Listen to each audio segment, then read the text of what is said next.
अस्सलामुअलैकुम नाज़रीन, मेरा नाम सरफराज है। मेरी उम्र 22 साल है। मैं एक फैक्ट्री में जॉब करता था और मेरी दिन की ड्यूटी होती थी।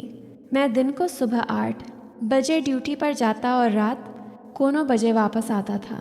मेरी रहाइश कोयटा की है और मेरा ताल्लुक़ पठान फैमिली से है। हमारे मोहल्ले में ही एक पंजाबी फैमिली आई हुई थी जो काफ़ी पढ़े लिखे लोग थे और वो काफ़ी अमीर थे। इनका घर मेरे घर के सामने ही था। मैं जब अपनी बाइक निकालता और ड्यूटी पर जाने लगता तो वो सभी लोग अपनी छत पर चढ़कर मुझे देखते थे। एक दिन मैंने बाइक निकाली तो एक बहुत खूबसूरत लड़की जिसकी उम्र तकरीबन 18-19 साल होगी, वो छत पर चढ़ी हुई थी। वो मुझे देखकर हाथ हिलाने लगी। ज़िंदगी में पहली दफ़ा किसी लड़की ने उस तरह मुस्करा कर मेरी तरफ हाथ हिलाया था। मेरी तो खुशी की इंतहा न रही और मैं अपनी ड्यूटी पर चला गया था। सारा दिन मुझे इस लड़की के ख्यालात आते रहे थे और मेरा दिल चाह रहा था कि उस लड़की से ज़रूर मिलूं, क्योंकि मैंने ज़िंदगी में कभी भी किसी लड़की को हाथ नहीं लगाया था और किसी लड़की के साथ भी मोहब्बत नहीं की थी। शाम को मैं ड्यूटी से वापस आया तो मेरी कोशिश थी कि मैं अपनी छत पर चढ़कर इस लड़की को देखूं, लेकिन वो लड़की कहीं भी छत पर मौजूद नहीं थी। सारी रात मेरी तड़पते हुए गुजर गई थी और मेरा दिल चाह रहा था कि वो लड़की मेरे करीब आए और मैं उसके साथ वो सब कुछ करूं, लेकिन मैं मजबूर था और किस तरह उस लड़की को कायल करके अपनी ख्वाहिश को पूरा कर सकता था। अगले दिन सुबह सुबह मैं घर से निकलने लगा तो मेरे दिल में यही दुआ थी कि काश आज वो लड़की छत पर खड़ी हो तो मैं उसको अपना नंबर दे दूं। मैंने जब घर से बाइक निकाली तो अपना गेट खोला। वो लड़की उस वक्त छत पर खड़ी हुई थी। मैंने उसको फ़ोन नंबर का इशारा किया तो उसने अपना फ़ोन नंबर नीचे फेंक दिया था। मेरी खुशी की इंतहा ना रही थी और मेरी टांगें खुशी से कांपने लगी थीं। मैंने उसका नंबर अपने मोबाइल में सेव किया और अपने काम पर चला गया था। तकरीबन दिन के 11 बजे मैंने इस लड़की को मिस कॉल की तो उसने मुझे वापस कॉल की थी। उसका नाम अनम था। हमारी बातचीत होने लगी। मैंने उसकी खूबसूरती की तारीफ़ की तो वो भी मेरी खूबसूरती की तारीफ़ करने लगी थी, क्योंकि मैं भी एक पठान फैमिली से ताल्लुक़ रखता था और मैं इंतहा का खूबसूरत था, लेकिन मेरी फैमिली काफ़ी सख्त थी। इसलिए मैंने किसी भी लड़की को प्रपोज़ नहीं किया था और किसी भी लड़की से रिलेशनशिप नहीं बनाया था। ये पहली लड़की थी और पंजाबी थी जिससे मैं ताल्लुक़ बना रहा था।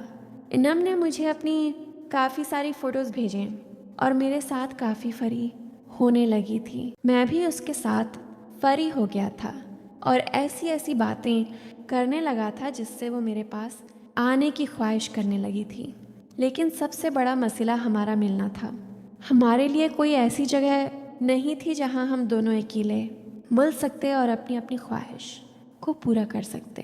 एनम भी व्हाट्सएप पर मेरे साथ अपनी ख्वाहिश का इजहार करती थी कि मैं तुम्हारे पास आना चाहती हूँ और तुमसे मिलना चाहती हूँ। मैं उसकी ख्वाहिश को समझ गया था कि वो मेरे नीचे आना चाहती है और मेरे से सब कुछ करना चाहती है। अगले दिन मेरी फैमिली एक टूर पर चली गई थी और मैं घर पर अकेला रह गया था, क्योंकि मेरी ड्यूटी होती थी और मैंने फैक्ट्री में जाना होता था, इसलिए मैं घर पर अकेला था।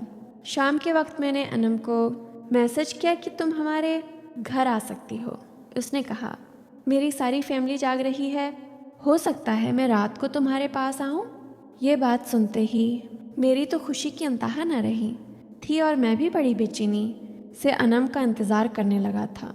रात को तकरीबन 12 बजे मुझे अनम का मैसेज आया कि बाहर वाला दरवाज़ा खोलो। मैं दबे कदमों गया और आहिस्ता से बाहर वाला दरवाज़ा खोल दिया। अनम हमारे घर दाखिल हो गई थी। मैंने उसको उठाया और अपने कमरे में ले गया था। ज़िंदगी में पहली दफ़ा इतनी खूबसूरत लड़की मेरे पास आई थी।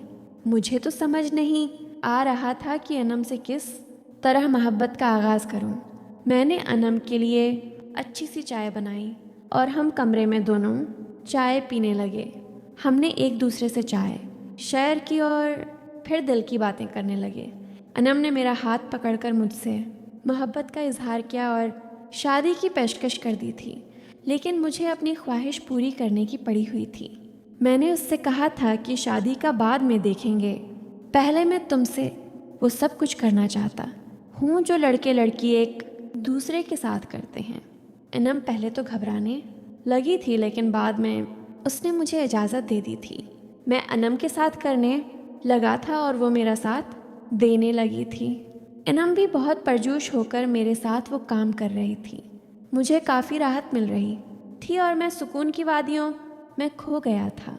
अनम भी आंखें बंद करके सब कुछ करने मैं लगी हुई थी। जब हमने एक दूसरे को अच्छी तरह राहत दे ली थी तो अनम वापस अपने घर चली गई थी और दूसरे दिन अनम ने अपनी अम्मी अबू को मेरा रिश्ता मांगने के लिए भेज दिया था। मेरे अम्मी अबू ने भी हाँ कर दी थी और इस तरह एक पंजाबी लड़की मेरी ज़िंदगी में आ गई थी। नाजरीन, अगर आपको ये कहानी पसंद आई हो तो वीडियो को लाइक कर दें। बहुत बहुत शुक्रिया।